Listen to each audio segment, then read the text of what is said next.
नमस्कार दोस्तों, हाल ही में हमने एक वीडियो बनाया था जिसमें बताया था कि पवन सिंह ने गाना चोरी करके गा दिया है। उसके बाद पंकज सिंह अपने तरफ से कुछ लाइव वीडियो में बोलते हैं तो हम सके आपस में अपन मैटर हम सके समझ लेनी जाए और फिर पता चलता है कि नहीं वो गाना एक्चुअल में पवन सिंह का था। और फिर क्या था, हमारे ऊपर वीडियोस बनने लगते हैं, लोग व्हाट्सएप ग्रुप से लेके फेसबुक पे टिप्पणी करने लगते हैं कि राजन सिंह मुकुट फेक वीडियो बनाते हैं।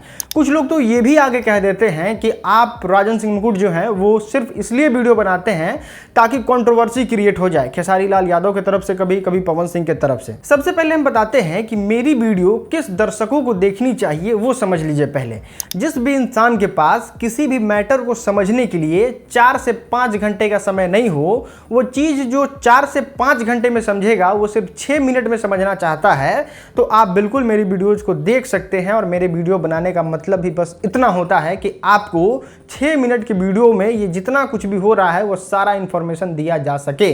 अब दोस्तों, जितने लोग ये बात कह रहे हैं कि राजन सिंह मुकुट ने फेक वीडियो बनाया, वो एकदम गलत इंफॉर्मेशन दे दिया, उन लोगों से हम सीधा सवाल पूछना चाहते हैं कि क्या पंकज सिंह का गाना पवन सिंह के गाने से 15 दिन पहले नहीं आया था?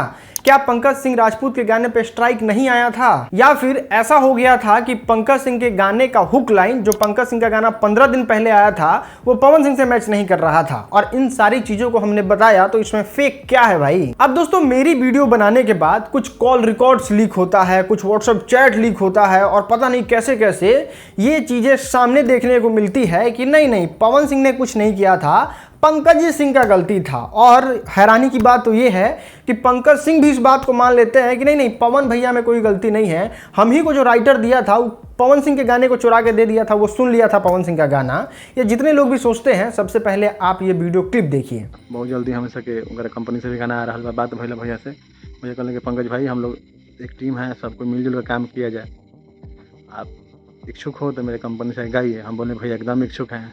अरे भैया आप इतने बड़े बात बोल दिए। अब इतने बड़े बेवकूफ तो नहीं हो ना कि इसको भी समझाएं कि ये क्यों ऐसा बोल रहा है। चलिए दोस्तों, इतना सब होने के बाद भी हम इस बात को मान लेते हैं कि पवन सिंह यानी उनकी टीम ने पंकज सिंह को कोई लालच नहीं दिया होगा कि तुम इस तरीके की बातें बोलो।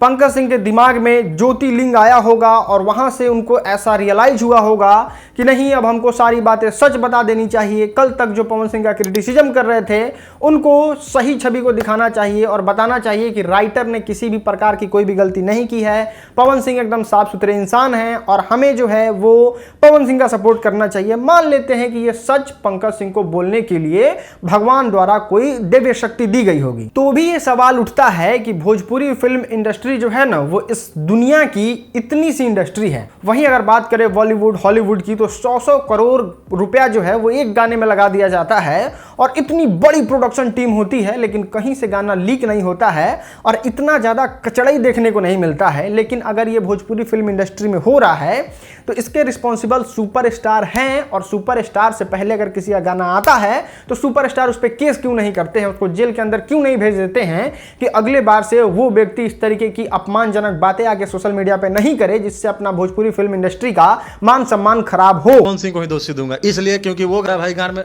पिछवाड़े में डांटा करेगा, उसको हम बड़ा भाई मानेंगे, कुछ नहीं। और एक बात जो कि मेरी पर्सनल बात है, आप लोगों में से बहुत सारे लोग हमें बहुत ज्यादा प्यार देते हैं, उसके लिए दिल से बहुत ज्यादा शुक्रिया। लेकिन कुछ लोग हैं जिनके माइंड में पता नहीं क्या भर गया है। अगर पवन सिंह के बारे में वीडियो बनाओ कुछ अच्छा, तो चलिए पवन सिंह का ये चमचा है। अगर खेसारी लाल यादव के बारे में वीडियो बनाओ तो खेसारी लाल यादव ने इसको पैसा दे दिया है और पवन सिंह के पार्टी से बदल के खेसारी लाल यादव में आ गया है।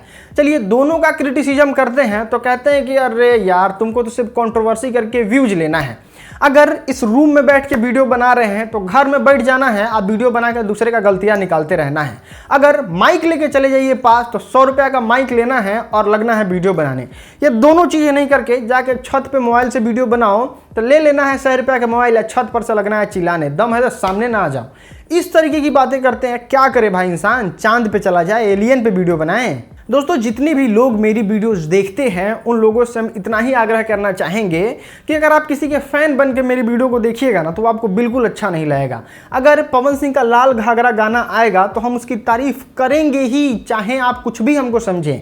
अगर खेसारी लाल यादव का बंधु 3 दिन बहुत ज़्यादा सुपर डुपर हिट हमको लगेगा, जनता के नज़र में वो ट्रेंडिंग में आएगा और लोग उसको प्यार देंगे, तो हम उसकी भी तारीफ करेंगे। आप लोगों को अगर दलाली देखने की आदत है कि ना तुम या तो पवन सिंह की तरफ से वीडियो बनाओ या फिर खेसारी लाल यादव यादव की तरफ से वीडियो बनाओ, तो मैं हाथ जोड़ के आप सभी से माफ़ी मांगता हूं कि मुझसे ऐसा नहीं होगा। आपको अगर खेसारी लाल यादव के बारे में वीडियो देखना है तो उसके लिए बहुत सारे चैनल्स मौजूद हैं आप ही के यूट्यूब पे, आप ही के मोबाइल में। और अगर आपको पवन सिंह के बारे में अच्छा देखना है तो उनके लिए भी डेडिकेटेड चैनल है, जाइए उसको सब्सक्राइब कर लीजिए और उसी पे सारे वीडियो देखिए, एकदम बड़ाई दिखेगा आपको। हम गए थे धर्मा मूवी देखने। धर्मा मूवी के लिए हमको घर से निकलना पड़ा, जाना पड़ा, 5-6 घंटे का टाइम वेस्ट हुआ ना। लेकिन अगर आप वो वाली व्लॉग देखिएगा तो 6 मिनट 7 मिनट में ही आपको पता चल जाएगा कि वो फिल्म कैसा था, कैसे हॉल में लगा था, कैसा पूरा एक्सपीरियंस था। आपको अगर उस एक्सपीरियंस में जाके देखना है तो आप बिल्कुल देखो, नहीं देखना है मत देखो। तो मेरा काम बस यही है और मैं इसी तरीके से काम करूंगा। उम्मीद है मेरी काम से आप सहमत होंगे और मेरे चीज़ों को आप पसंद और प्यार करते हैं, जिसका आशीर्वाद आप पीछे देख सकते हैं। ऐसे ही प्यार बनाए रखिएगा। बहुत बहुत आपका धन्यवाद।